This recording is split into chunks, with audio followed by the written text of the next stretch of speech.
In this next video, you're going to see Stewart Rhodes talking with Assemblywoman Michelle Fiore on the ground at the Bundy Ranch, discussing the coalition of Western states and the vigil of state representatives who have assembled from all the Western states to hold vigil there.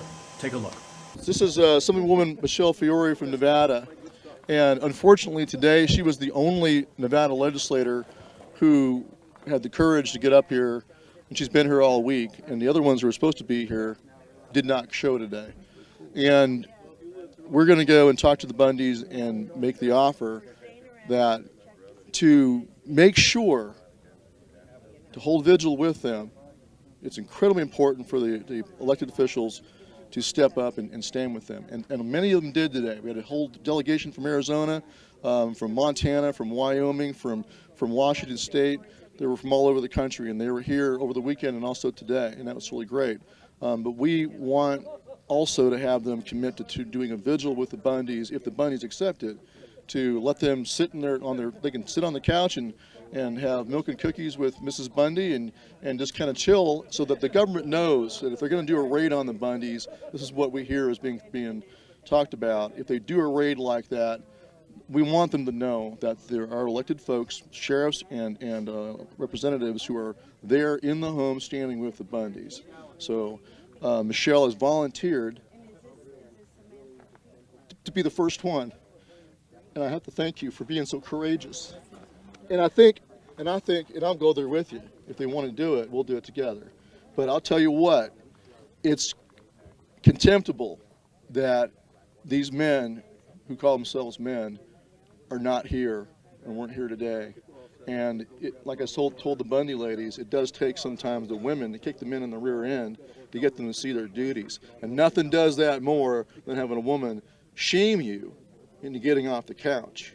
You go watch that video of Ammon Bundy being tased, and then watching his aunt being thrown on the ground, but then all of the Bundy women got right back up in their faces. They showed no fear. Those are brave women. And it's not about them being a human shield. That's a bunch of nonsense. They were there defending their property with their sons, with their brothers, and that's why they did that.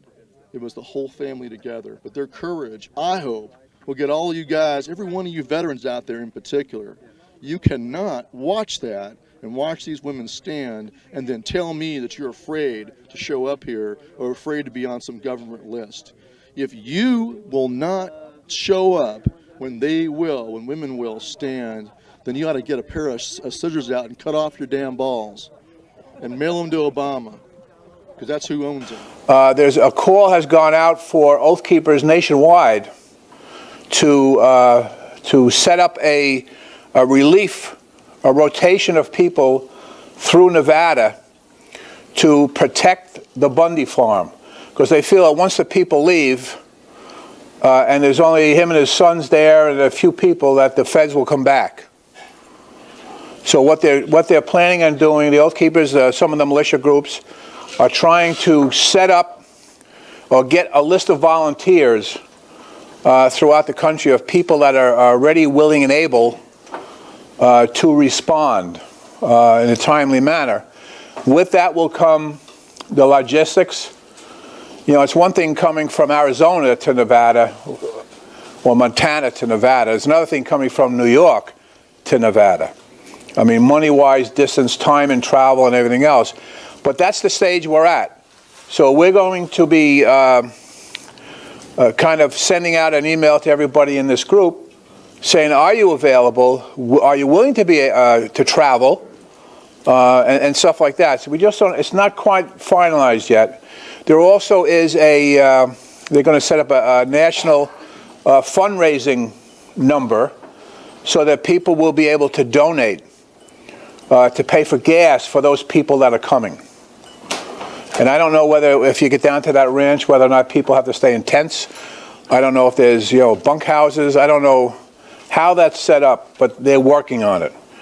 But in any case, the call is going out for Oath Keepers nationwide to come up with some volunteers to send people out on a rotating basis to Nevada.